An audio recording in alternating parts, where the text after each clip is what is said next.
ओम शांति।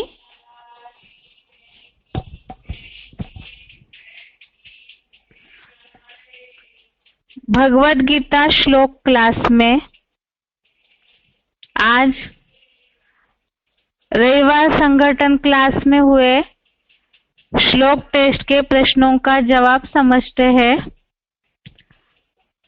श्लोक test number, श्लोक परीक्षा पत्र 48 नंबर, श्लोक टेस्ट नंबर 48।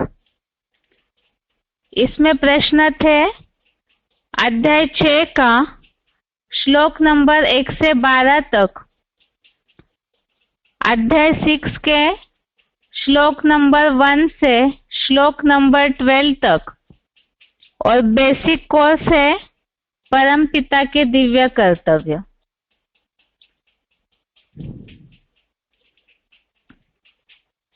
श्लोक टेस्ट में पहला प्रश्न है,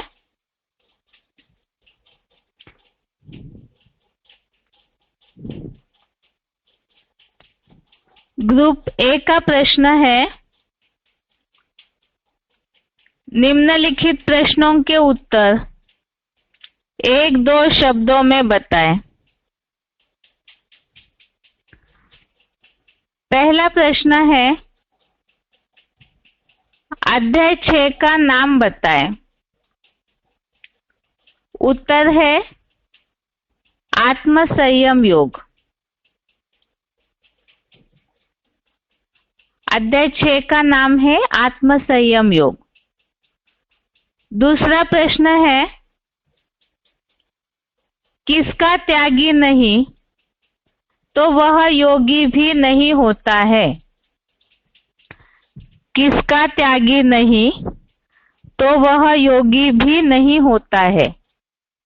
उत्तर है सर्व संकल्पों का त्यागी।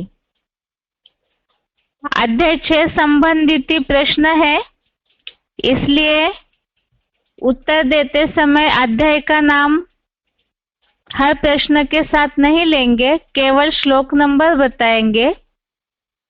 श्लोक नंबर 2 में इस बात का उत्तर आया हुआ है, सर्व संकल्पों का त्यागी नहीं है तो वह योगी भी नहीं है।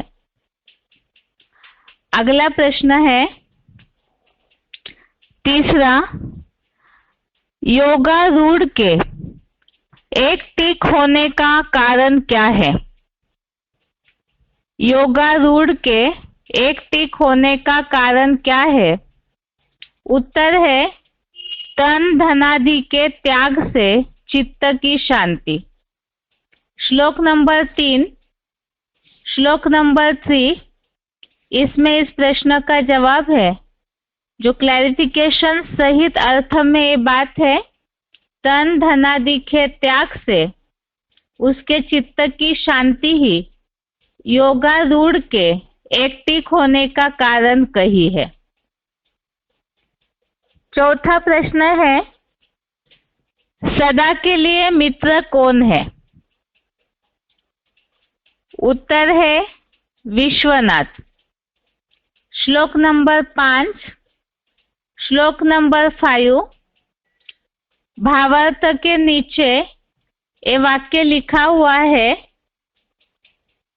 सदा मित्र एक विश्वनाथ ही है।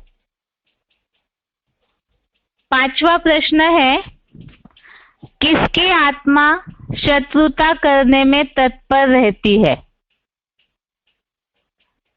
उत्तर है अनात्मस्थ देह भानी की चंचल मन वाली क्षीण बुद्धि आत्मा। श्लोक नंबर 6, श्लोक नंबर 6, इसमें इस बात का उत्तर है, अनात्मस्थ देह भानी की चंचल मन वाली क्षीण बुद्धि आत्मा ही शत्रु की तरह शत्रुता करने में तत्पर रहती है। अगला प्रश्न है 6 नंबर का, योगनिष्ठ योगी किसमें तृप्त रहता है। योगनिष्ठ योगी किसमें तृप्त रहता है। उत्तर है ज्ञान प्लस विशेष ज्ञान, अर्थात योग से आत्मा तृप्त रहती है।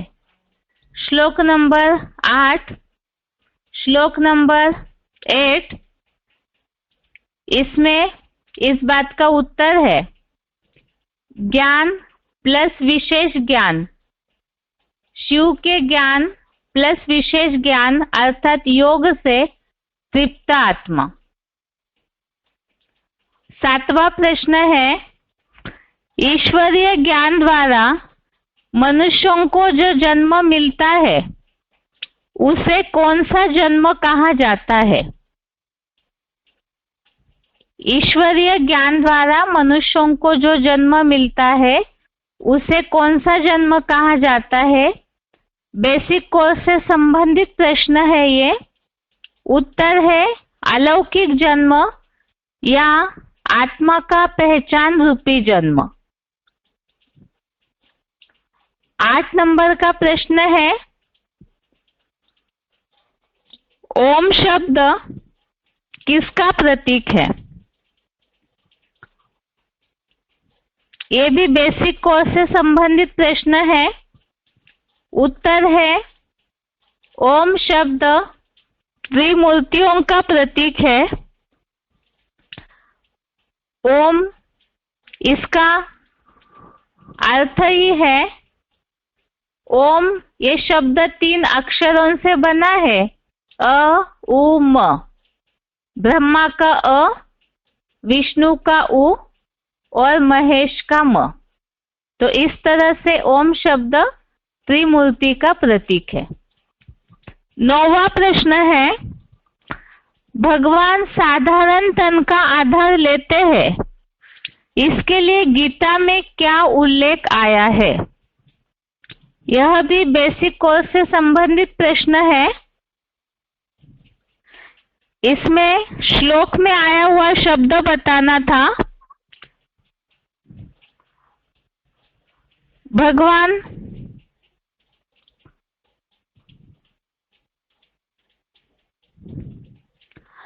भगवान साधारण तन का आधार लेते हैं, इसके लिए गीता में आया है अध्याय 9 का 11वां श्लोक, अध्याय 9 का श्लोक नंबर 11।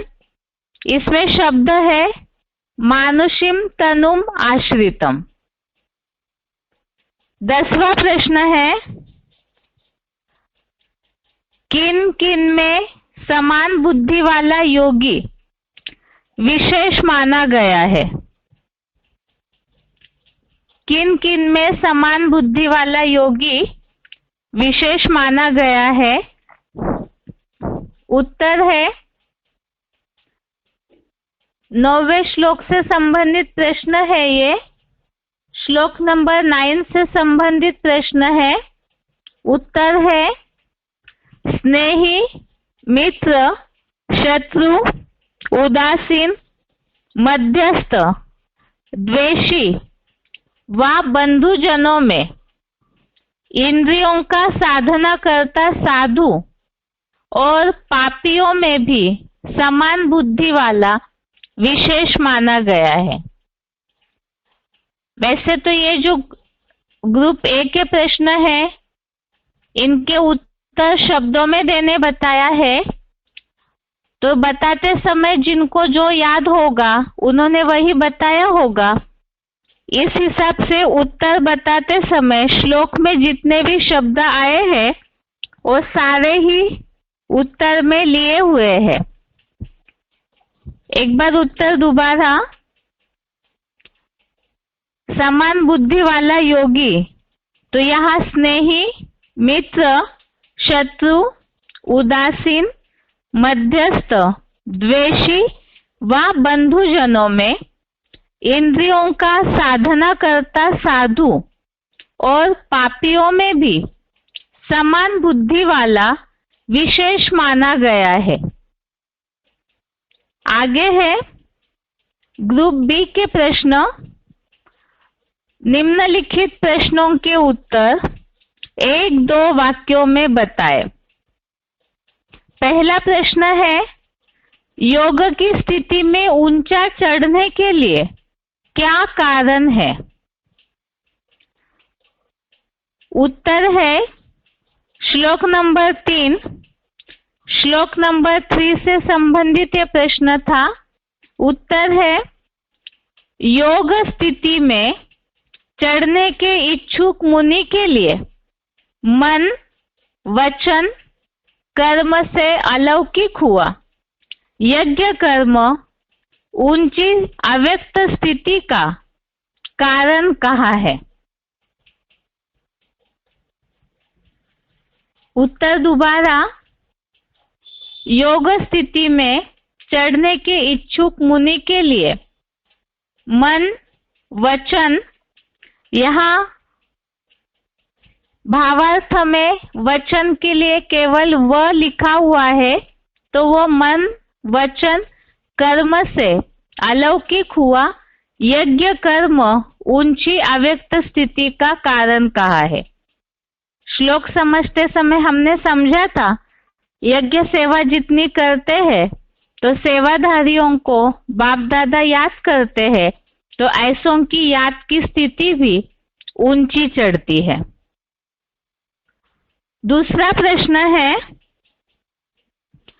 जो सन्यासी और कर्म योगी भी है उनके लक्षण बताएं। सन्यासी भी और कर्म योगी भी है, उनके लक्षण बताएं। तो यहाँ दोनों श्लोकों में सन्यासी और कर्म योगियों के लक्षणों का उल्लेख आया हुआ है। श्लोक नंबर 1 और दूसरा, श्लोक नंबर 1 और 2, इन दोनों में भी इसका उत्तर आया हुआ है। बताते समय किसी ने कोई एक ही श्लोक बताया होगा अर्थ में, इसीलिए दोनों श्लोकों का भावार्थ में जो उल्लेख है उसे देखते हैं। एक तो पहले श्लोक में जो उल्लेख आया हुआ है कि एक तो कर्म फल का आश्रय न लेकर करने योग्य कर्म करता है, वो बेहद का सन्यासी भी है और कर्म योगी भी है। और दूसरी बात इसी श्लोक में, श्लोक नंबर 1 में एक बात और भी बताई कि वो ज्ञान योग अग्निहीन नहीं है और निष्क्रिय भी नहीं है, अर्थात ज्ञान और योग अग्नि के साथ जुड़ा हुआ रहता है कर्मयोगी और निठल्ला निष्क्रिय नहीं बैठता है। उत्तर दोबारा, उत्तर में पूरा श्लोक का भावार्थ ही डाला हुआ है, संक्षेप में सिर्फ इसे समझते हैं। एक तो कर्म फल का आश्रय न लेकर करने योग्य कर्म करता है, वो बेहद का सन्यासी और कर्म करते योगी है। और दूसरी बात इसी श्लोक में उल्लेखित है, ज्ञान योगाग्निहीन नहीं और निष्क्रिय निठल्ला भी नहीं है। और श्लोक नंबर 2, श्लोक नंबर 2, इसमें इस बात का उल्लेख आया है, मनसा संकल्पों से भी संपूर्ण त्यागी सन्यासी है, उसे ही कर्मयोग समझो। और कोई इंद्रियों से करता या न कराता हुआ सर्व संकल्पों का त्यागी नहीं है तो योगी भी नहीं होता है। तो कर्मयोगी की और सन्यासी की दूसरी परिभाषा दूसरे श्लोक में भी इस बात का उत्तर आया है, मनसा संकल्पों से जो त्यागी है और सन्यासी भी है और कर्मयोगी भी है। तीसरा प्रश्न है, परम पार्थधारी हीरो आत्मा किन बातों में संतुष्ट रहती है? परम पार्थधारी हीरो आत्मा किन बातों में संतुष्ट रहती है? उत्तर श्लोक नंबर 7, श्लोक नंबर 7, इसके भावार्थ में इस बात का उत्तर है, परम पाठधारी हीरो आत्मा सर्दी गर्मी सुख दुख में तथा मान अपमान में संतुष्ट रहती है।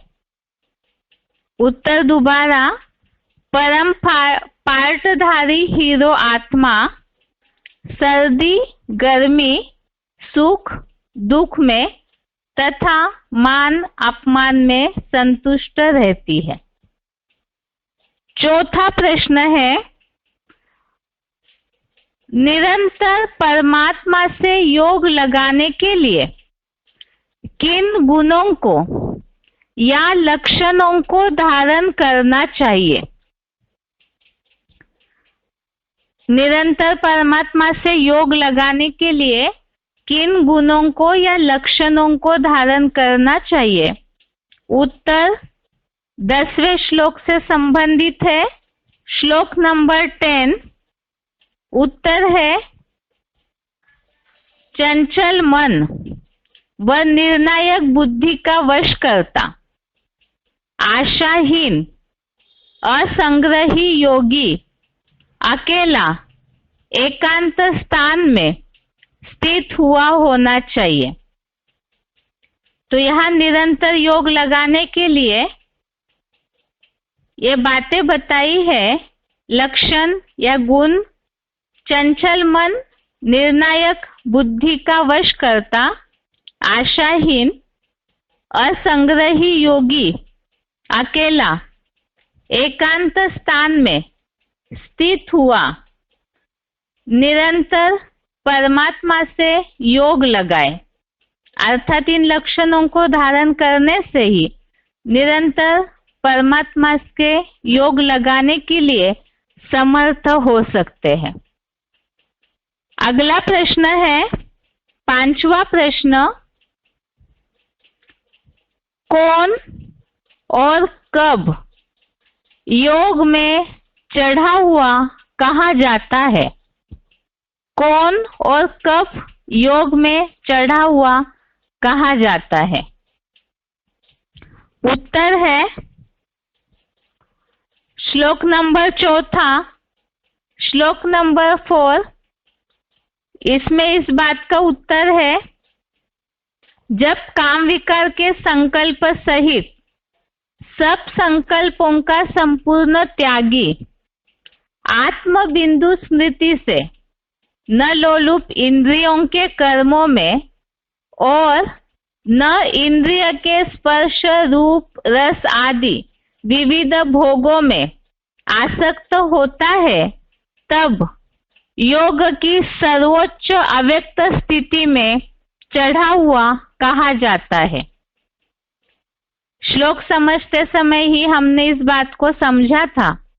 एक तो काम विकार के संकल्प सहित सब संकल्पों का त्यागी, और दूसरी बात इंद्रियों के जो विषय भोग है जिसमें मन बार बार दौड़ता है, तो उन सब बातों से, अर्थात ऐसा योगी जो ये सारे इंद्रियों के विषय भोगों में आसक्त नहीं होता है, तो ऐसा ही योग की सर्वोच्च अव्यक्त स्थिति में चढ़ा हुआ कहा जाता है।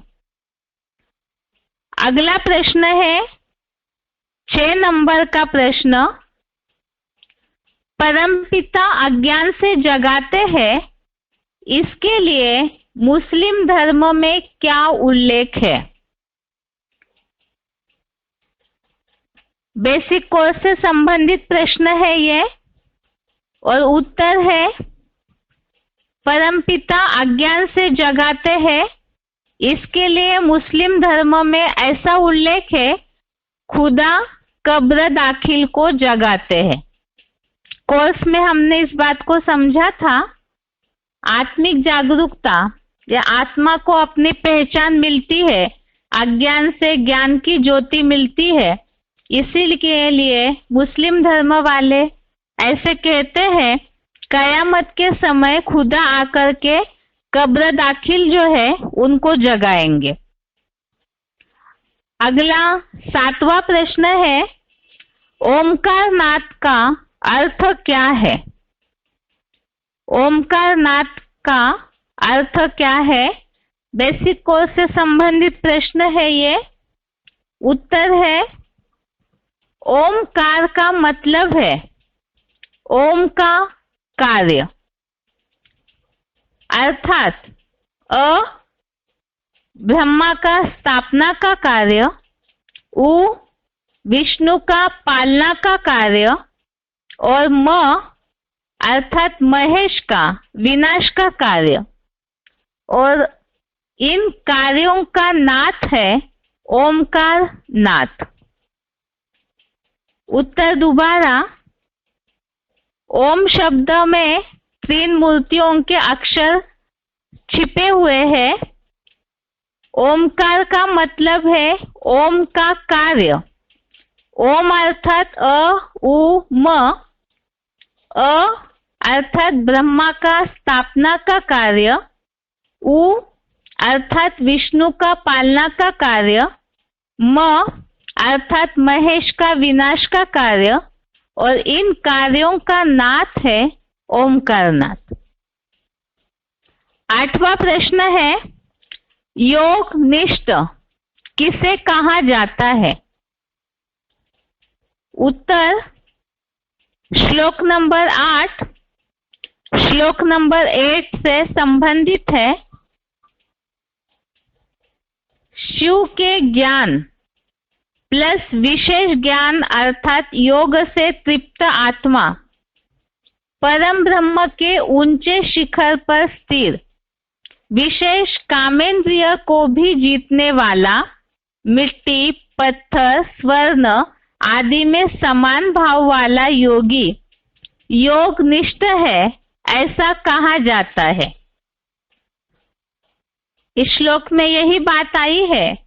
एक तो योग निष्ठ जो है वो ज्ञान योग से तृप्त होगा और याद की शिखर पर स्थिर अर्थात ऊंची स्टेज में स्थिर, कामेंद्रिय को जीतने वाला और मिट्टी, पत्थर, स्वर्ण आदि सब बातों में समान होगा, तो वो योगी योग निष्ठ है।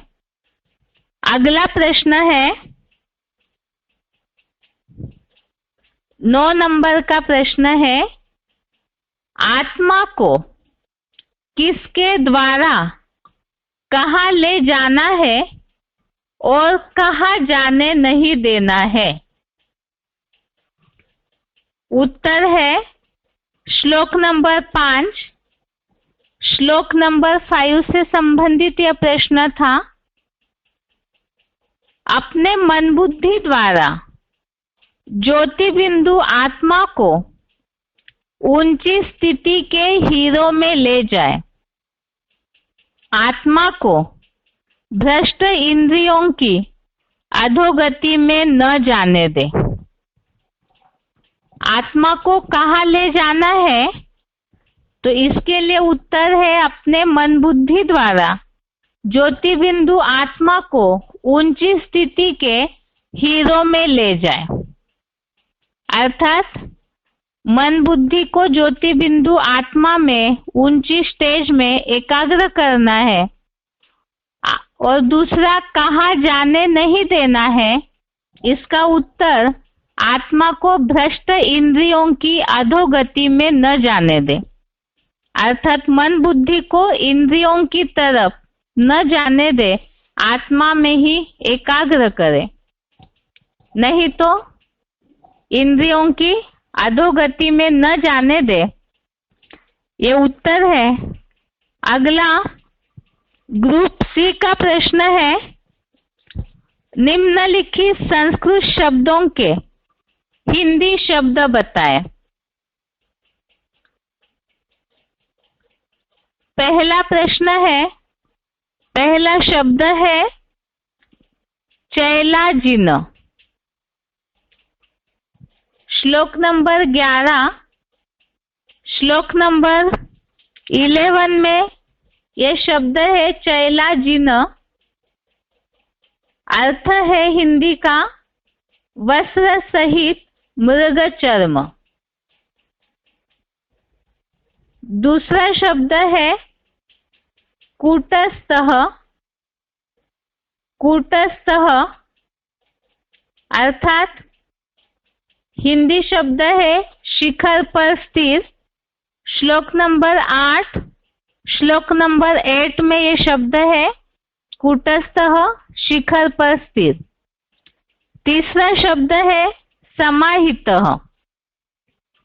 समाहितः श्लोक नंबर 7, श्लोक नंबर 7 में इसका हिंदी अर्थ है संतुष्ट रहती है। चौथा शब्द है अपरिग्रह। हिंदी अर्थ है असंग्रही। श्लोक नंबर 10, श्लोक नंबर 10 में ये शब्द है अपरिग्रह अर्थात असंग्रही। पांचवा शब्द है सततम। श्लोक नंबर 10, श्लोक नंबर 10 में हिंदी अर्थ है निरंतर। अगला शब्द है रिपुः। रिपुः अर्थात हिंदी अर्थ है शत्रु। श्लोक नंबर 5वां, श्लोक नंबर 5। अगला है ग्रुप डी के प्रश्न है निम्नलिखित हिंदी शब्दों के संस्कृत शब्द बताएं।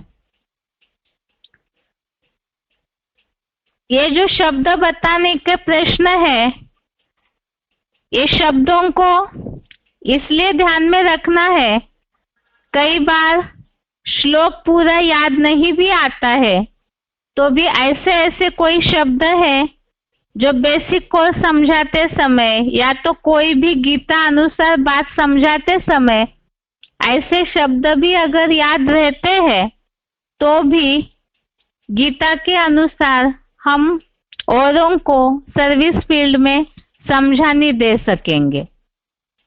एक ग्रुप डी का प्रश्न है निम्नलिखित हिंदी शब्दों के संस्कृत शब्द बताएं। पहला शब्द है शांति। श्लोक नंबर 3, श्लोक नंबर 3 संस्कृत शब्द है शमः। शांति का संस्कृत शब्द है समः, शमः। दूसरा शब्द है चढ़ने के इच्छुक। श्लोक नंबर 3, श्लोक नंबर 3 चढ़ने के इच्छुक, इसका संस्कृत शब्द है आरुरुक्षोः। तीसरा शब्द है आत्मजयी। श्लोक नंबर 7, श्लोक नंबर 7 आत्मजयी, इसका संस्कृत शब्द है जितात्मनः। चौथा है शब्द चित्त और इंद्रिय क्रिया का वश करता। चित्त और इंद्रिय क्रिया का वश करता। श्लोक नंबर 12, श्लोक नंबर 12 इसका संस्कृत शब्द है यत चित्तेन्द्रिय क्रियः। चित्त और इंद्रिय क्रिया का वश करता, इसके लिए संस्कृत शब्द है श्लोक नंबर 12 में यत चित्तेन्द्रिय क्रियः। पांचवा शब्द है आशाहीन। श्लोक नंबर 10, श्लोक नंबर 10 में इसका संस्कृत शब्द है निराशी। छठवां शब्द है परम शांत। परम शांत के लिए संस्कृत शब्द है श्लोक नंबर 7 में, श्लोक नंबर 7 में प्रशांतस्य। अगला प्रश्न है ग्रुप ई का निम्नलिखित प्रसंगों के लिए श्लोक बताएं।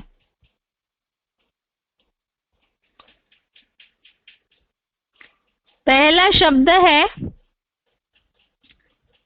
पहला प्रश्न है इसमें मन के हारे हार मन के जीते जीत, मन के हारे हार, मन के जीते जीत। अर्थात अगर मन वशीभूत हो गया, मन कंट्रोल में चला गया तो हार है, और मन के संकल्पों को जीत लिया तो जीत है। ऐसा उल्लेख आया है श्लोक नंबर 6 में।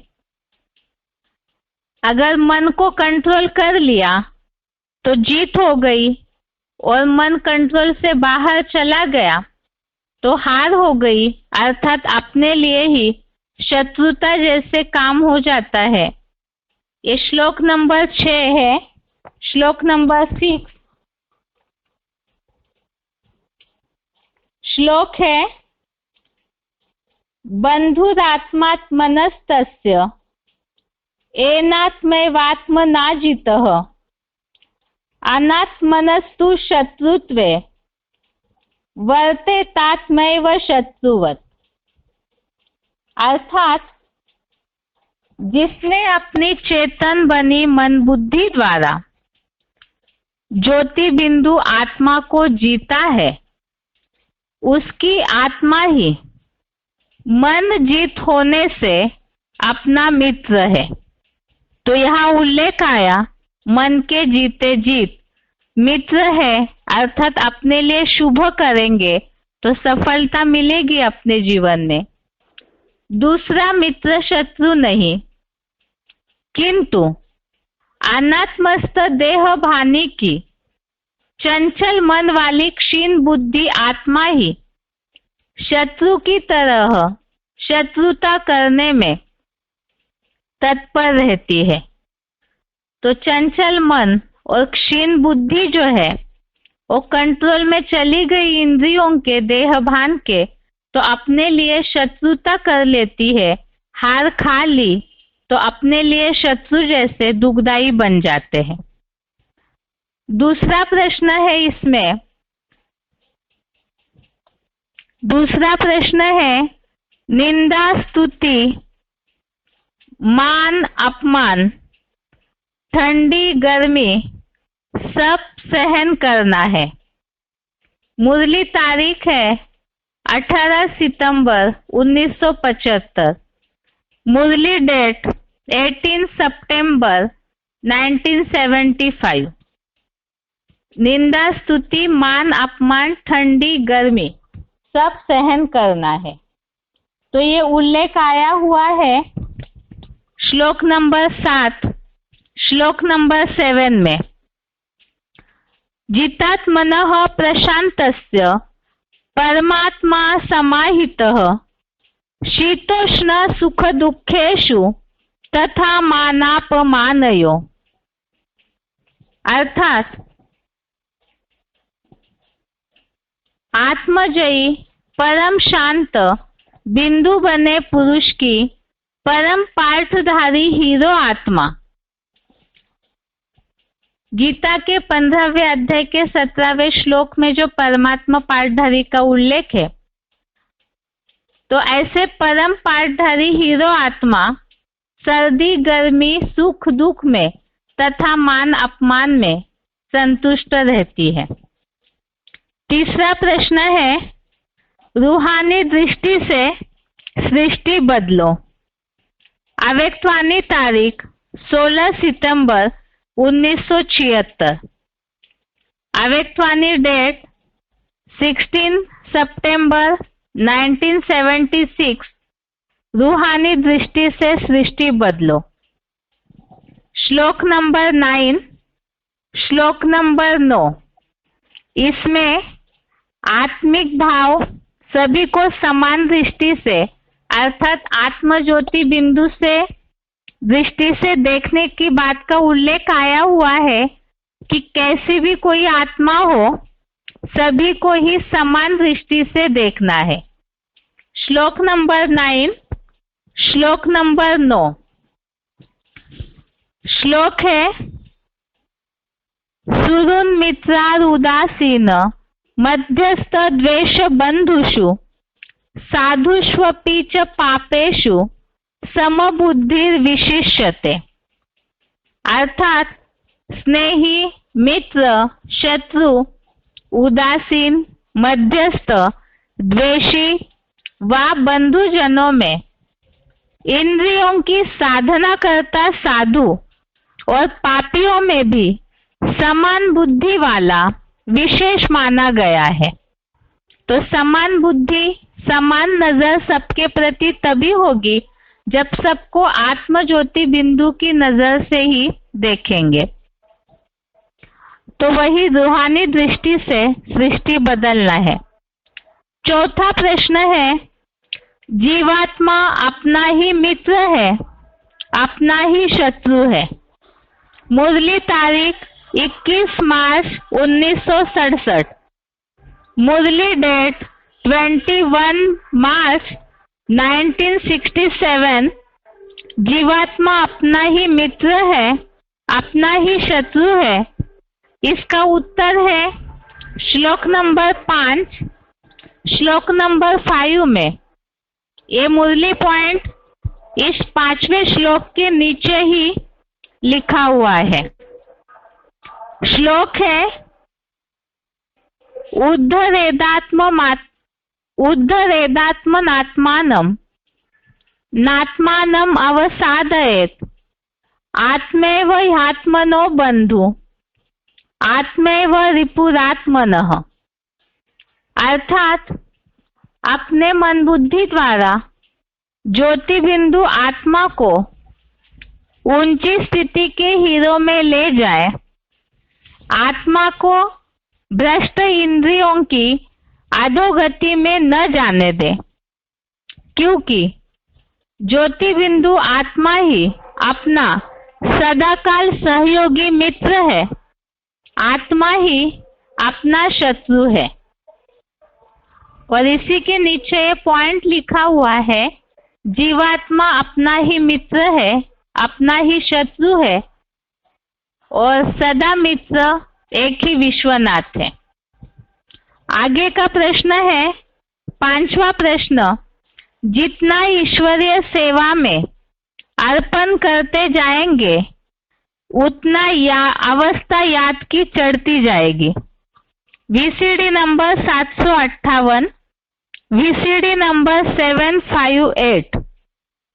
ये पॉइंट दोबारा, जितना ईश्वरीय सेवा में अर्पण करते जाएंगे उतना अवस्था याद की चढ़ती जाएगी।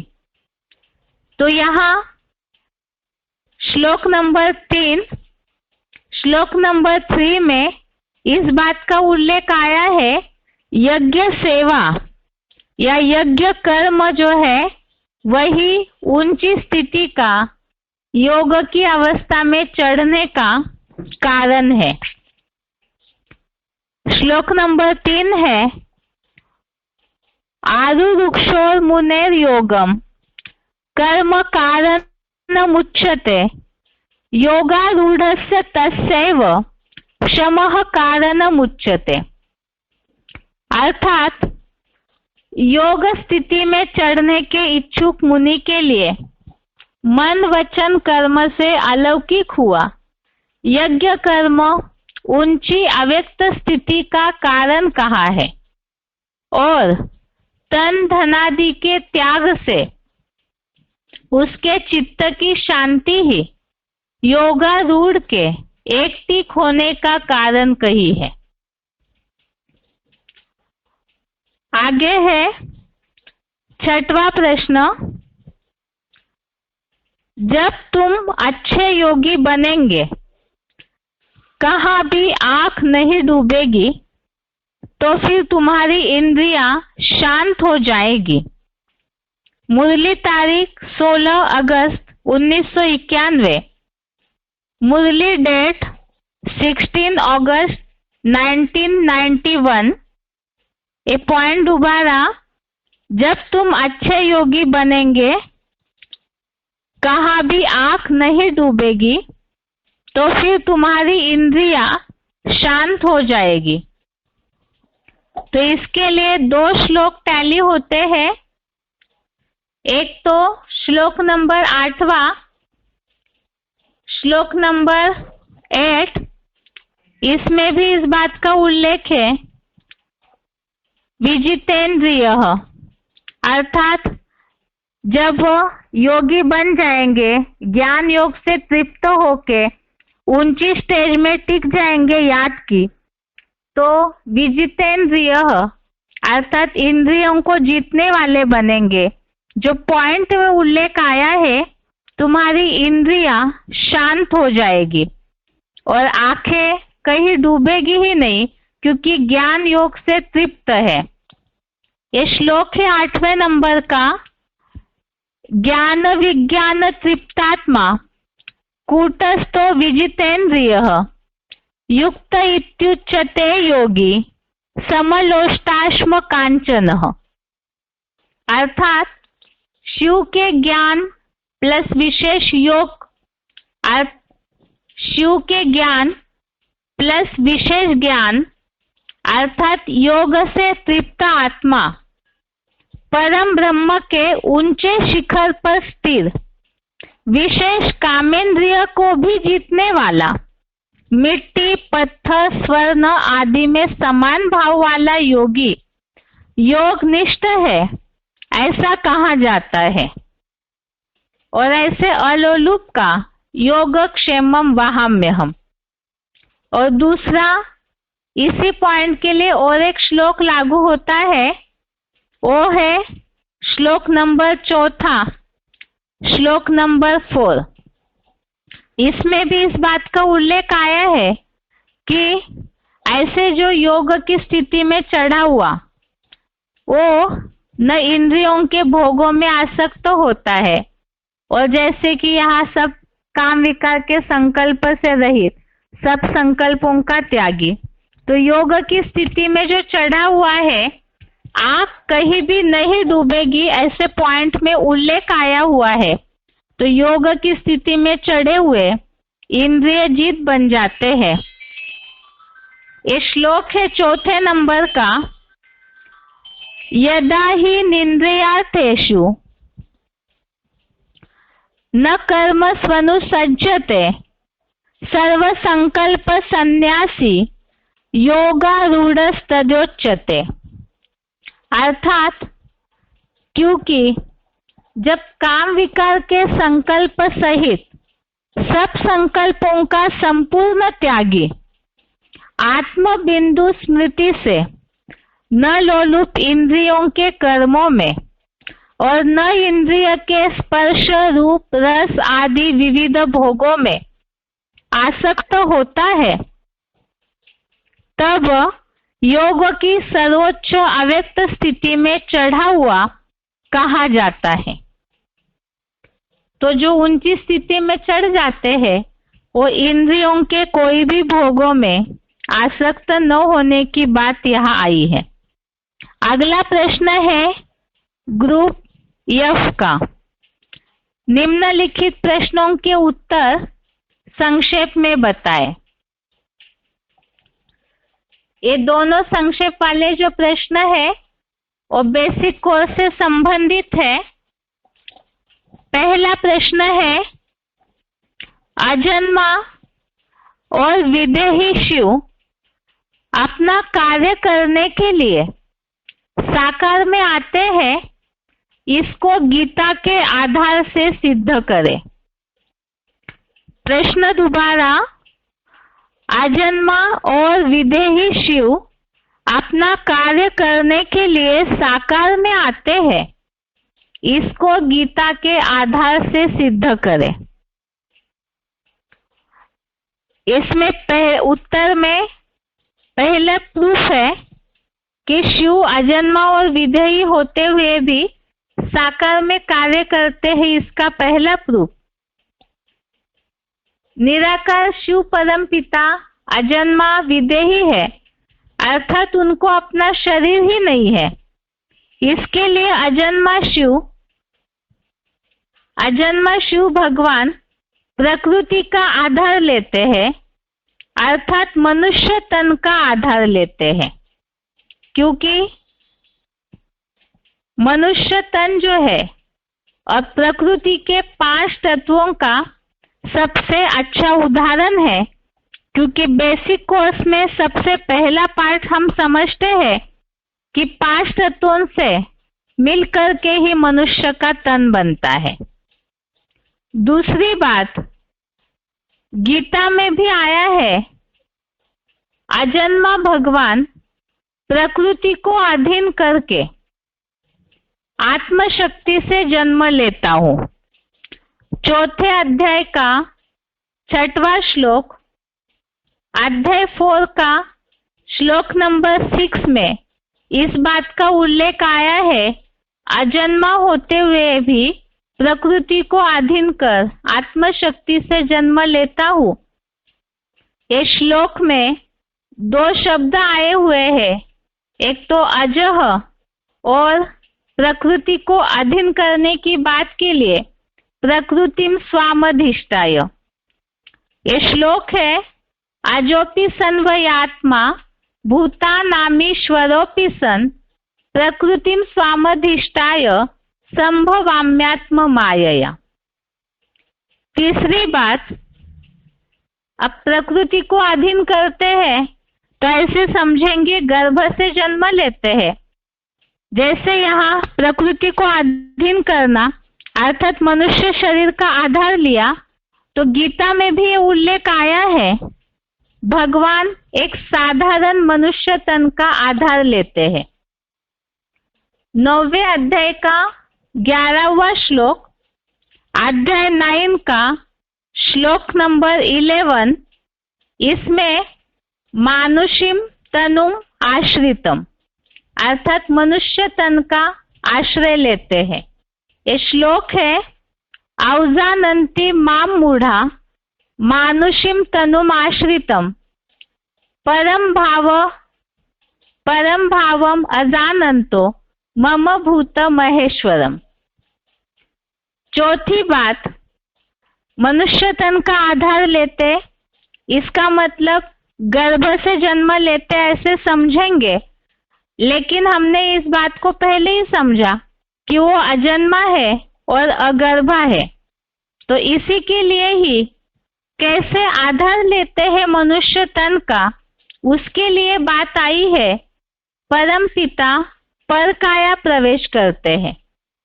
शिव परम पिता मनुष्य तन में पर काया प्रवेश करते हैं, जिसके लिए गीता में भी आया है कि वे प्रवेश करने योग्य है। 11वें अध्याय का 54वां श्लोक, अध्याय 11 का श्लोक नंबर 54 में पर काया प्रवेश अर्थात कि शिव भगवान प्रवेश करने योग्य है, इसके लिए इस श्लोक में उल्लेख है प्रवेश तुम। यह श्लोक है, भक्त्या त्वनन्नया शक्य अहमेवा विदोर्जुन ज्ञातुम द्रष्टुम च तत्वेन प्रवेष्टुम च परंतप। और ये जो परकाया प्रवेश, परम पिता प्रवेश करने योग्य है, तो प्रवेश करके जो कार्य करते हैं, इस कार्य के लिए ही गीता में उनका उस कार्य के लिए ही उल्लेख है। वो अलौकिक जन्म को ही गीता में बोला है दिव्य जन्म। और इसके लिए ही चौथे अध्याय का 9वां श्लोक, अध्याय 4 का श्लोक नंबर 9 में इस दिव्य जन्म का उल्लेख आया है, जन्म कर्म च मे दिव्यम एवं यो वेत्ति तत्वतः त्यक्त्वा देहम पुनर्जन्म नैति मामेति सोऽर्जुन। तो परम पिता विदेही होते हुए भी मनुष्य तन का आधार लेते अर्थात परकाया प्रवेश करते, और प्रवेश करके जो कार्य करते हैं उस दिव्य जन्म और दिव्य कर्म के लिए ही इस श्लोक में उल्लेख आया, जन्म कर्म च मे दिव्यम। तो ये उत्तर है, परम पिता अजन्मा और विदेही होते हुए भी साकार तन का आधार लेकर के कार्य करते हैं इस सृष्टि पर। इसके लिए ही गीता में ये सारे श्लोकों में उल्लेख आया हुआ है। आगे दूसरा प्रश्न है, ये भी बेसिक कोर्स से संबंधित ही प्रश्न है।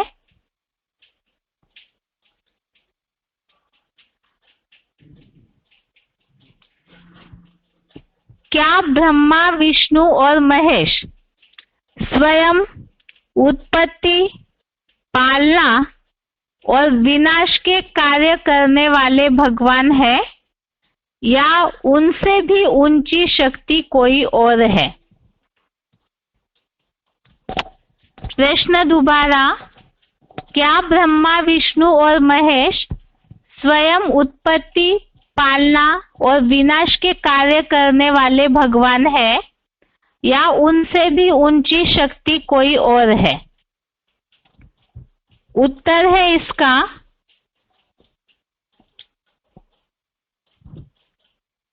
ब्रह्मा, विष्णु और महेश स्वयं उत्पत्ति, पालना और विनाश के कार्य करने वाले भगवान नहीं है, परंतु उनसे भी ऊंची शक्ति शिव परमपिता है। इसके लिए ही निम्नलिखित प्रूफ से, पहला प्रूफ है, भगवान के लिए कहा जाता है गॉड इज वन, भगवान एक है, ना कि 3 भगवान है। जैसे कि भक्ति मार्ग में ब्रह्मा, विष्णु, महेश को भगवान कहते हैं, लेकिन भगवान तो एक ही होते हैं, गॉड इज वन है, 3 भगवान नहीं है। दूसरी बात, भगवान शब्द एक वचन में ही प्रयोग किया जाता है, बहुवचन में नहीं। अर्थात भगवान अर्थात ऊंच से ऊंच सुप्रीम पर्सनालिटी वो तो एक ही होती है, 3 ऊंचे या सुप्रीम नहीं हो सकते। हाईएस्ट या ऊंचाई जो है वो एक के लिए ही कही जाती है। और जैसे देवताओं के लिए अनेक वचन में देवताएं शब्द आता, लेकिन भगवान ये शब्द हमेशा ही एक वचन में ही प्रयोग किया जाता है। ये दूसरा प्रूफ हुआ। तीसरा प्रूफ है, गीता में भी तीनों कार्य एक ही भगवान के बताए गए हैं, न कि 3 अलग अलग भगवान के। तो भगवान के, एक भगवान के ही 3 कार्य है। इसका उल्लेख गीता के 13वें अध्याय का 16वां श्लोक, अध्याय 13 का श्लोक नंबर 16 और अध्याय 9 का श्लोक नंबर 18, 9वें अध्याय का 18वें श्लोक में भी ये उल्लेख है, एक ही भगवान के 3 कार्य है। चौथा प्रूफ है, तीनों से ऊंची शक्ति कोई और है जो इन तीनों द्वारा कार्य कराती है, वो ऊंची शक्ति है शिव। इसका प्रूफ भक्ति मार्ग में जो उल्लेख है, ब्रह्मा देवताय नमः, विष्णु देवताय नमः, शिव परमात्माय नमः। शिव के लिए देवता शब्द का प्रयोग नहीं किया गया है, परंतु परमात्मा कहा गया है। अर्थात ही जो 3 देवताएं, ब्रह्मा देवताएं, विष्णु देवताएं, इन लोगों के लिए शब्दांकन अलग उपयोग किया गया और इन देवताओं से अलग कैटेगरी शिव परमात्माए नमः ऐसे कहा है। तो परमात्मा परम अर्थात ही श्रेष्ठ ते श्रेष्ठ, जो कि शिव परमात्मा इन तीनों से ऊंचे है, क्योंकि परम अर्थात श्रेष्ठ। 5वीं बात, तीनों से भी ऊंची शक्ति को परम ब्रह्म बोला गया है, जिसका प्रूफ भक्ति मार्ग में जो शास्त्रों में उल्लेख है, गुरु ब्रह्मा गुरु विष्णु गुरुदेवो महेश्वरः, गुरु साक्षात परब्रह्म तस्मै श्री गुरवे नमः। तो इन तीनों से भी अलग और एक पर्सनालिटी को इस उल्लेख में दिखाया है। गुरु ब्रह्मा, गुरु विष्णु, गुरु देवो महेश्वर, ये तीनों अलग और इनसे भी आगे गुरु साक्षात परब्रह्म तस्मै श्री गुरवे नमः। शास्त्रों में भी भगवान के लिए कहते हैं पार ब्रह्म परमेश्वर, जैसे कि श्लोक में आया है परम ब्रह्म। तो इससे भी सिद्ध होता है इन तीनों से भी ऊंची शक्ति कोई और है। आगे छठवां प्रूफ है, इन तीन मूर्तियों से भी, आगे छठवीं बात है, इन तीन मूर्तियों से भी ऊंची परम शक्ति कोई और है। इसका प्रूफ है ओम और ओमकार का राज। भक्ति मार्ग में ओम शब्द जो है उसकी बहुत मान्यता है, लेकिन उसका राज लोगों ने समझा नहीं। केवल भक्ति का या पूजा का स्थान, श्रद्धा का स्थान उसे समझ लिया। यहाँ ओम शब्द जो है उसका अर्थ है अ उ म। अ उ म इन तीन अक्षरों से ओम शब्द बना, जो कि त्रिमूर्ति के लिए निर्देशित है। और ओम शब्द से और एक शब्द जुड़ा है ओमकार। ओमकार मतलब ओम का कार्य, अर्थात अर्थात ब्रह्मा का स्थापना का कार्य, उ अर्थात विष्णु का पालना का कार्य, और म अर्थात महेश का विनाश का कार्य। ओम त्रिमूर्ति के लिए ब्रह्मा विष्णु महेश अ उ म। ओमकार अर्थात ये तीनों का कार्य, और इन तीनों के कार्यों का जो नाथ है वो है ओमकार नाथ। तो इससे सिद्ध होता है ये तीनों से भी ऊंची शक्ति है शिव।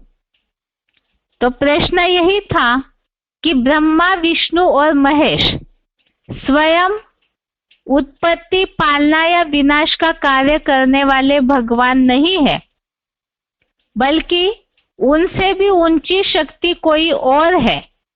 और इसे ही हमने इन 6 प्रूफ के साथ समझा है कि वास्तव में शिव परम पिता जो है, जिन्हें गॉड इज वन कहा जाता है, वही एक सुप्रीम पर्सनालिटी, उच्च से उच्च व्यक्तित्व है। और उनका ही वास्तव में ये तीनों कार्य है, जो कि एक भगवान के ही ये तीनों कार्यों को इन 3 मूर्तियों के द्वारा कराया जाता है। ये हो गया श्लोक टेस्ट नंबर 48, श्लोक टेस्ट नंबर 48 के प्रश्नों के उत्तर। इसके साथ साथ ही गीता क्लास पूरा होता है। ओम शांति।